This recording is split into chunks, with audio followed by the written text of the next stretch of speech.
Welcome back to another bonus episode of Heritage Explains. This is our last one on China because next week we are very excited to bring you a new season of Heritage Explains. And this one will be focused on the crisis at the southern border. Over the last few weeks, we have witnessed unprecedented chaos at our southern border, and many Americans are left wondering, why are things this way?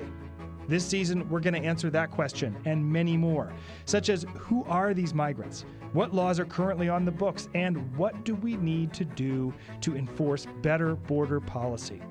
We're going to talk to some of the most knowledgeable experts and effective legislators on the southern border to give you a deep dive into this complex issue. But this week, we've got one more bonus episode for you. Lily Tang Williams grew up in China and witnessed Mao Zedong's Cultural Revolution firsthand. A Chinese lawyer and law school professor, she was able to leave China and is now an American citizen, where she speaks out on her experiences and the dangers of communism. What you're about to hear are Lily's remarks from a panel held at the Heritage Foundation in December of 2021. The event was called Communism's Dark Tyranny, the 30th anniversary of the collapse of the Soviet Union, and was co-hosted by the Victims of Communism Memorial Foundation. As always, thanks for listening to Heritage Explains. If you've got any feedback, send it our way at heritageexplains@heritage.org. And we hope you enjoyed this talk from Lily Tang Williams, as well as our new season coming next week, June 7th. See you then.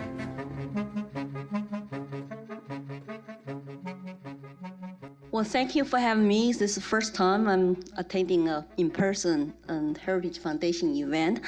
And thanks to actually Dr. Edwards sitting here, 2017, I wrote to him to say, I'm so worried.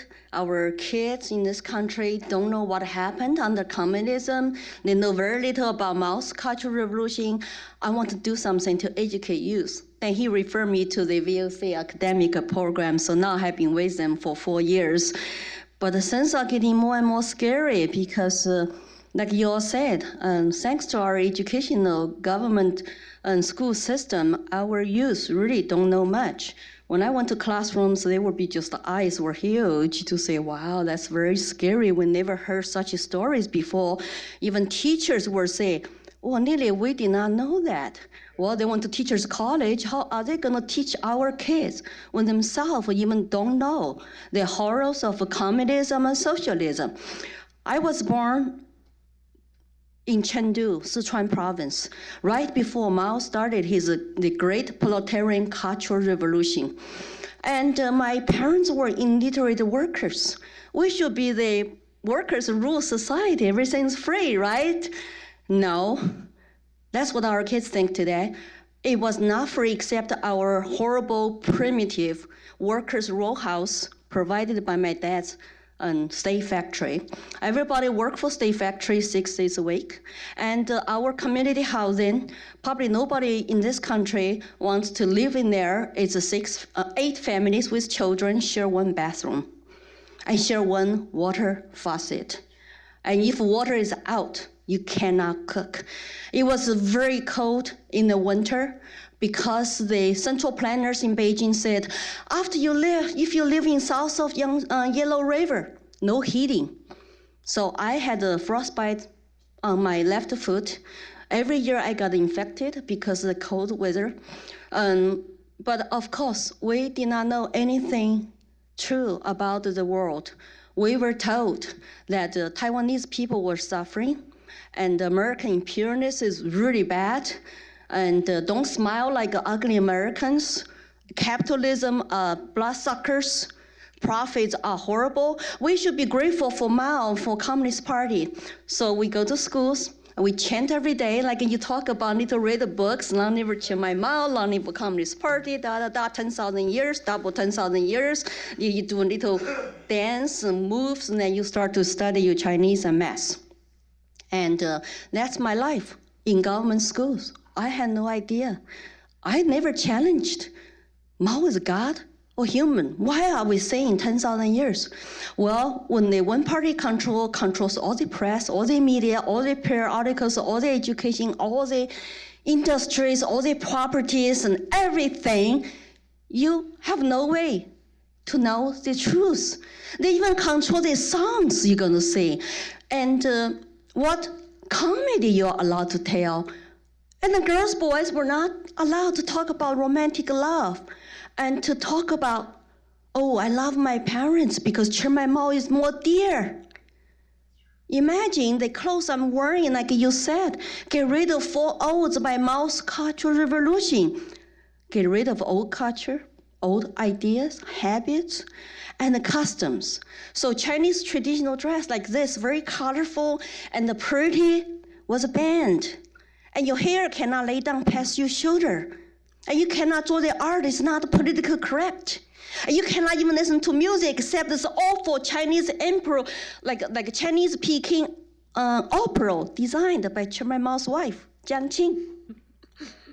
It's like, every day. And you want to cover your ears, you cannot sleep in. Yeah. It's like the whole country during the Mao's Cultural Revolution. It's like a concentration camp. 6:30 in the morning, because my dad's community housing is next to my high school and middle school. So 6:30 in the morning, the speaker come up. Da, da, da, da, da, time to wake up, time to go school, time to go work, long live Chiang Mai-Mao, long live Communist Party. It's like what you say from Nazi movies, concentration camps. Of course, we did not know that. We did not know what the world's like outside at all. So I was a red child. Sounds familiar? Mao divided people into 2 big groups, like Marx did. Oppressor versus oppressed. And you have 5 red classes under oppressed, like my workers' parents. And then you have 5 black classes under oppressor. Who are the oppressors? Landlord, rich capitalist, right-wing nuts, and counter-revolutionaries, and bad influencers. And who define those arbitrary words to put them under black classes? The party. Mao. 20 million people died during Mao's Cultural Revolution. Lots of them are professors, teachers, intellectuals, who just dissident, represent different opinions about countries' policies. And the propaganda every day. Every day, you cannot talk about other things. It's all about politics. It's all about PC. If I go to exercise, I have to write in my diary, I'm exercise today because Chairman Mao wants me to be healthy and serve the country. Think about that. Politics is in your face every day. And you're not a human being. You're not allowed to ask questions. You're not allowed to think for yourselves. I wanted to look pretty, so I would wear red scarf, very colorful, like a little maybe colorful clothes inside of my approved color, which is white and blue and green. And I was criticized. Why do you want to wear that color? Oh, I want to look pretty. No. You're supposed to look like everybody else. You're supposed to look unisex clothes. You're supposed to get your hair up, look like boys, or the ponytail, and just like North Korea, they have approved hairstyle. Everything has to be approved. So that's how I grew up. I never challenged anything. I was hungry. We had to live on food rationing coupons based on your parents' worker status inside of the state factory. My parents could not get any promotion because they were illiterate.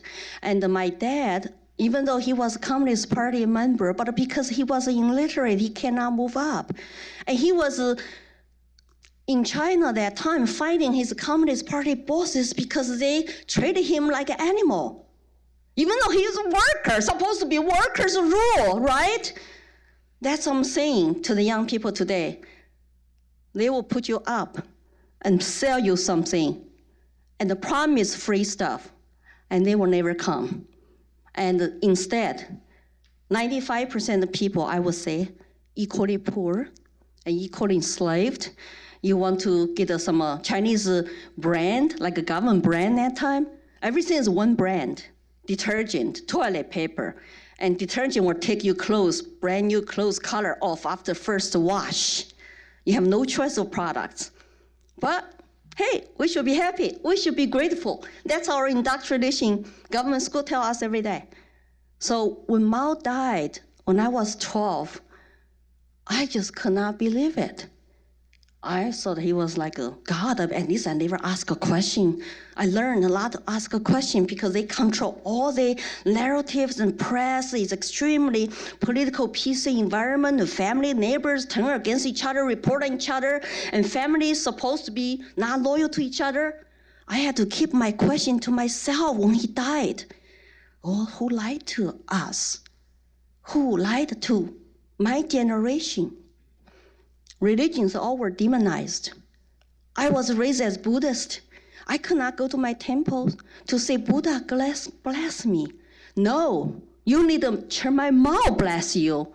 He was talking to me from sky. So when Mao died, I started to ask questions. And years later, the party come out to say, Mao is a human being, he made a mistake.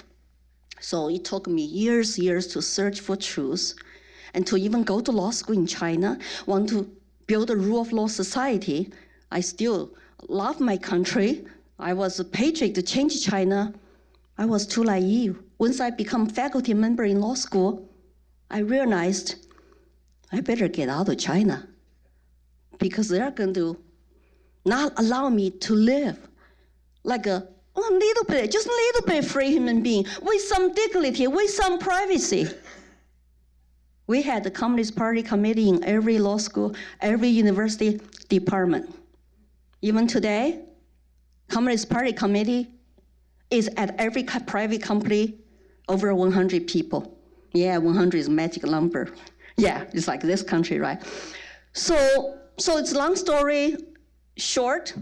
I finally managed to flee China when I was about 24 years old. To leave law school, I had to get permission to quit my job, or I have to pay money back, and then get my passport. 7 trips to have a permission to leave. And I have to become my old straight rat style. Oh yeah, I'm gonna serve my country. I'm gonna go to America to study on my own to get a master's degree in order to be allowed to leave. So it took me 20 years in this free country to get rid of all my indoctrination, to say, my own old government lied to me. And I even did not know 40 million people died of starvation because of their central planning policies. I did not know 20 million people died during the Cultural Revolution. It was 3 years natural disasters, people died. So my English got better. I read the books. And my husband, American husband from Texas, taught me well how to speak English and how to read Free to Choose.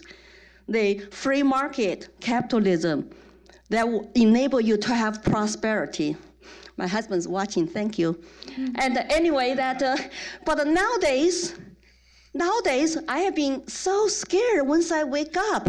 American students don't know what the terms they're using. Socialism, democratic socialism, equity. I summarized 12 features Mao's Cultural Revolution on my Facebook, Lily for Liberty. You can judge yourself. Those 12 features, Mao's tactics, and features are so similar with today. What is going on American soil, including riots, looting, burning, changing names, censorship, cancel culture, self-censorship. And you can be losing your job and business by your past words, by your past deeds. And neighbors, families, the division of society, it's very, very scary. That's why I'm so concerned. I feel like I have not done enough in the past 4 years. I need to do more. That's why I'm here to warn you. The Mao's Cultural Revolution seminar style is happening today on American soil. Connect the dots. Look at those 12 features. Critical class theory under Mao. Today's the class critical race theory. But they don't care about your skin color or race. They care about the control and the absolute power and purge political enemies. So we need to go out to wake up people to collect the data, especially our young people. We all Americans, we have so much in common. We don't want to demonize each other. We don't want to be divided, but we want to be unified to say every man is created equal, right? I achieve American dream by coming here with nothing to start, even could not speak English. I'm living American dream. I'm here talking to you folks, right? It's like they want to demonize America. They want our kids to hate their ancestors. They want them to say, hey, if you're white, you are racist. I just cannot buy that. Immigrants like me will come out, defend America, the beautiful, the most exceptional country on earth. There's no place I can go to achieve American dream except in this country. Thank you. Thank you. Heritage Explains is brought to you by more than 500,000 members of the Heritage Foundation. It's written and produced by Mark Guiney, Lauren Evans, and John Popp. Production assistance by Alexa Walker and Jeff Smith. Special thanks to Dr. Kevin Roberts.